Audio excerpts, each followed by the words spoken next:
Alors, Sky Sports essaye d'expliquer pourquoi il s'est fait DQ. Honnêtement, je pense pas qu'ils aient la vraie réponse, on va voir. Pourquoi il a été disqualifié? L'une des raisons est la stratégie à un seul arrêt, qu'il avait fait 35 tours avec un seul jeu de pneus durs, qui était tellement usé que le caoutchouc de ses pneus signifiait qu'il était en dessous de la limite. La voiture d'Hamilton était en meilleur état, il a suivi la stratégie à 2 arrêts prévus, donc ses pneus avaient beaucoup de caoutchouc.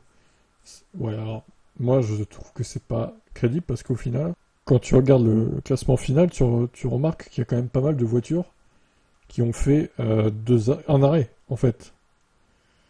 Alors, c'était peut-être pas. Ah merde, ça marche pas les tires là du coup.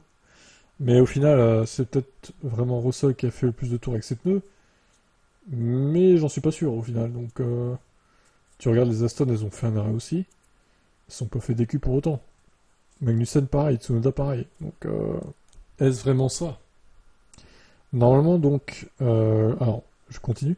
Le Grand Prix de Belgique était également unique car les voitures ne font pas de tour pour revenir au stand après avoir franchi la ligne d'arrivée. Normalement, sur ce tour, les pilotes prennent du caoutchouc pour prendre du poids, ce qui les aide à dépasser la limite en raison du long tour. Les pilotes font simplement demi-tour au premier virage et rentrent dans les stands. Bon, ça, c'est pas nouveau. On le sait depuis des décennies. En fin de compte, c'est une erreur de Mercedes, ils n'ont jamais été pris du faux.